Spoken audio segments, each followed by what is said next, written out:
Hello बच्चों, let's read the question. A small ball of mass 2 into 10 to power minus 3 kg having charge of 1 microcoulomb is suspended by a string of length 0.8 meter. Another identical ball having the same charge is kept at the point of suspension. Determine the minimum horizontal velocity which should be imparted to the lower ball so that it can make complete revolution.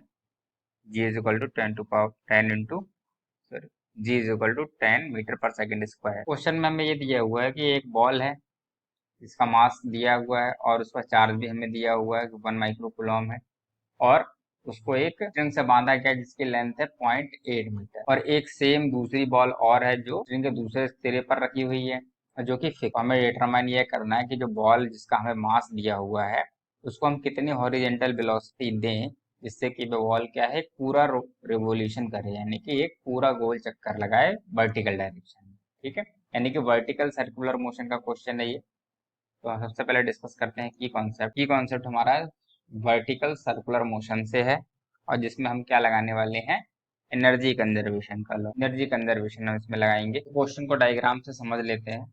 जैसे कि question में हमसे कहा गया कि एक ball है जो कि फिक्स है, उस पर चार्ज कितना है, सेम है, तो हम क्यू चार्ज मान लेते हैं। क्यू की वैल्यू हमें क्वेश्चन में ये दी हुई है 1 माइक्रो कूलम।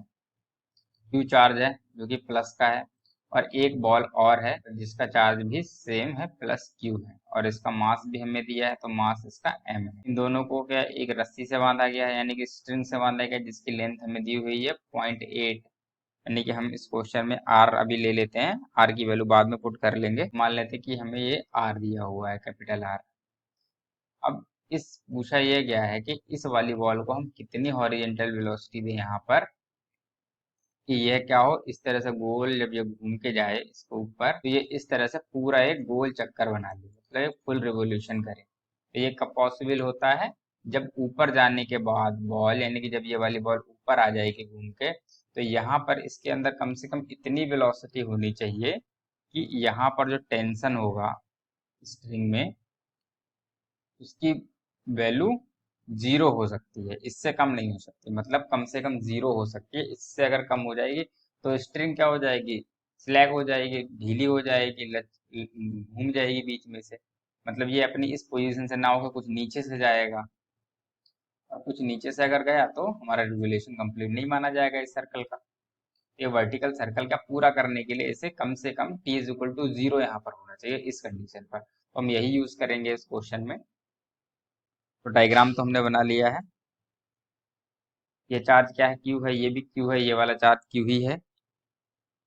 तो इसको हम क्या circular motion, vertical circular motion के लिए क्या देखते हैं, हम ये देखेंगे कि इस बॉल को वर्टिकल सर्कुलर मोशन करने के लिए सेंट्रीपिटल फोर्स कहाँ से मिल रहा है। सेंट्रीपिटल फोर्स कहाँ से मिल रहा होगा, सेंट्रीपिटल फोर्स क्या होता है, M V square upon are.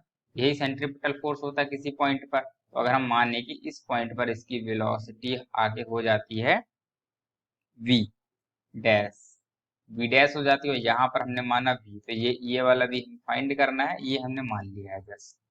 तो इसको जो centripetal acceleration sorry centripetal force मिल रहा होगा वो क्यों मिल रहा होगा, इन दोनों के बीच के ग्रेविटेशनल की वजह से मिल रहा होगा, सॉरी ग्रेविटेशनल फोर्स की वजह से मिल रहा होगा, एक mg की वजह से मिलेगा जो कि नीचे की ओर होगा mg, और इलेक्ट्रोस्टैटिक फोर्स की वजह से होगा। तो इलेक्ट्रोस्टैटिक फोर्स कैसा होगा, दोनों पॉजिटिव चार्ज है तो इलेक्ट्रोस्टैटिक फोर्स बाहर की ओर लगेगा जिसे हम लिख ले रहे हैं F। तो इन्हीं फोर्सेस की वजह से मिल रहा होगा, एक टेंशन हो गया, एक mg और एक Fe। Fe ऊपर की ओर है, टेंशन नीचे की ओर, और mg भी नीचे की ओर।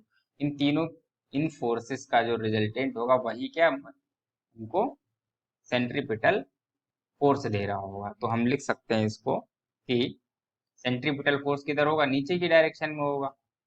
तो हम लिख लेते हैं centripetal force M V dash square upon capital R is equal to M G नीचे की ओर है तो एम जी लिख लिया, प्लस टी नीचे की ओर टी, और माइनस एफ ई। क्यों एफ ई माइनस का, क्यों, क्योंकि ये अपोजिट डायरेक्शन में। तो ये हमारी एक इक्वेशन बन गई। इसमें हमें क्या करना चाहिए, फॉर कंप्लीट रिवोल्यूशन क्या होना चाहिए, अपर पॉइंट पे T is equal to zero होना चाहिए। एट द टॉप पॉइंट पे T0 होना चाहिए। तो हम इस इक्वेशन हमारी बच जाएगी M V dash square upon R is equal to M G minus F E. तो ये इक्वेशन हमें मिल गई है। अब हम क्या करेंगे, अब हम लगाएंगे एनर्जी कंजर्वेशन का लॉ हमारा। क्यों? क्योंकि हमें इस यहाँ की वेलोसिटी और यहाँ की वेलोसिटी में रिलेशन निकालना है। वो हम कैसे लगा सकते हैं कि यहाँ पर जो भी हमने काइनेटिक एनर्जी दी होगी वो धीरे धीरे ऊपर तक जाने में उसका कुछ हिस्सा पोटेंशियल एनर्जी में कन्वर्ट हो जाएगा और कुछ हिस्सा वी डैश वेलोसिटी वजह से काइनेटिक एनर्जी में रहेगा। तो टोटल एनर्जी तो क्या सेम होगी एनर्जी कंजर्वेशन के अकॉर्डिंग। तो अब हम लगा लेंगे एनर्जी कंजर्वेशन का लॉ ऑफ एनर्जी कंजर्वेशन। तो एनर्जी कंजर्वेशन में लगवाएंगे इस पॉइंट और इस पॉइंट के बीच। तो इस पॉइंट को हम मान लेते हैं हमारा रेफरेंस पॉइंट। यहाँ पर पोटेंशियल एनर्जी यानी कि यू की वैल्यू क्या होगी 0 और यहाँ पर यू की वैल्यू हम लिख सकते हैं इस वाले पॉइंट के लिए कितनी हो जाएगी, कितनी हाइट तक ये ऊपर चला गया है 2r। आर डिस्टेंस ये और आर ही है तो हम इसे लिख सकते हैं 2mgr। तो ये पोटेंशियल एनर्जी इस पॉइंट पर हो गई और इस पॉइंट पर काइनेटिक एनर्जी क्या हो जाएगी, काइनेटिक एनर्जी यहाँ पर इस पॉइंट पर हो जाएगी half M V dash square. तो पोटेंशियल एनर्जी काइनेटिक एनर्जी हमने दोनों लिख ली और ऐसे ही यहाँ पर क्या हो जाएगी, पोटेंशियल एनर्जी हमने यहाँ लिख ली है, काइनेटिक एनर्जी भी लिख लेते हैं। काइनेटिक एनर्जी हो जाएगी हाफ एम वी स्क्वायर। तो इन दोनों का सम क्या होना चाहिए, इक्वल होना चाहिए एनर्जी कंजर्वेशन के अकॉर्डिंग। तो हम इसे लिख लेंगे 0 plus half M V square is equal to half M V dash square plus M G R 2mgr। Okay, तो ये हमारा एनर्जी कंजर्वेशन का इक्वेशन हो गई। इसमें हमको इसको 2 से मल्टीप्लाई कर लेते हैं, 2 से ही डिवाइड कर लेते हैं, जिससे क्या होगा 1/2 1/2 1/2 हमारा सब में से कट जाएगा और हमें इक्वेशन मिल जाएगी नई, जो कि होगी M V square is equal to M V dash square plus 4mgr। Question 1 हमारे ये थे। यहाँ पर हम इससे एम वी डैश स्क्वायर की वैल्यू अगर निकालें तो ये आ जाएगा हमारे पास M G R plus minus F E R. Okay, तो ये हमें एम वी डैश स्क्वायर की वैल्यू हमें मिल गई, जो कि हम यहाँ पर लगा सकते हैं। इस जगह पे हम लगा लेते हैं M V square is equal to M V dash square की जगह हम लिख लेंगे M G R minus F E R plus 4mg R. 4mgr और mgr मिला के हो जाएगा 5mgr। तो M V square is equal to 5mgr minus F E R. हमें v की वैल्यू निकालनी है तो हम v स्क्वायर की वैल्यू निकाल लेते हैं, यही क्वेश्चन में हमसे पूछा गया है। तो v स्क्वायर की वैल्यू क्या लिखेंगे 5gr, m से m कैंसिल हो जाएगा और minus F E R upon M हो जाएगा। तो अब यहाँ पर हम क्या करेंगे एफ ई की वैल्यू लगा देंगे। अच्छा, एफ ई हमारा क्या होगा हम यहाँ पर ही कैलकुलेट कर लेते हैं। एफ ई का फॉर्मूला क्या होता है, Coulomb law current K Q square upon R square, यही होगा हमारे कूलम्ब लॉ के अकॉर्डिंग। हम यहाँ पर लगा लेते हैं एफ ई की वैल्यू इसी में इक्वेशन में। हमें मिलेगा V square is equal to 5gr minus F E की जगह हम लिखेंगे के क्यू स्क्वायर अपॉन आर और नीचे एम भी है और ऊपर आर है एक। तो आर से आर हमारा कैंसिल हो जाएगा, तो हमें जो बचेगा उसे हम लिख ले रहे हैं यहाँ पे आगे V square is equal to 5gr minus K Q square upon M. Okay, हमें ये क्वेश्चन बचा।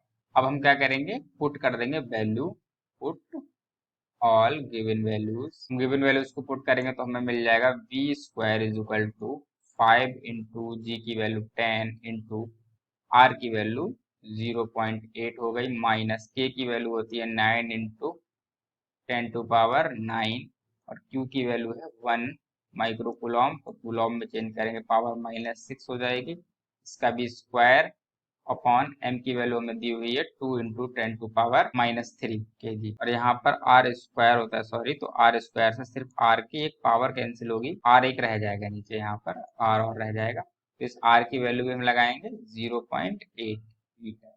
ठीक है, इस पूरे को जब हम सॉल्व करेंगे तो हमको सॉल्व करने के बाद मिलेगा इसको सॉल्व करेंगे तो ये मिल जाएगा 40, इसको सॉल्व करेंगे तो ये हमें मिल जाएगा 9 इंटू 10⁻³ ऊपर अपॉन हमें मिलेगा 1.6 इंटू 10⁻³ 10⁻³ से 10⁻³ कैंसिल, तो v स्क्वायर हमें मिल जाएगा 40 minus 5.625, v square is equal to में मिलता है कितना 34.375। v की वैल्यू अगर हम निकालेंगे तो इसका अंडर रूट करना पड़ेगा, अंडर रूट 34.375, तो इसको हम अप्रोक्सीमेट अगर लिखेंगे तो यह आएगा हमें 5.86 मीटर पर सेकेंड। तो हमें v की वैल्यू मिल गई, जो मिनिमम वेलोसिटी कितनी होनी चाहिए, v is equal to 5.86 metre per second. This is our answer. I hope you understood very well. Thank you.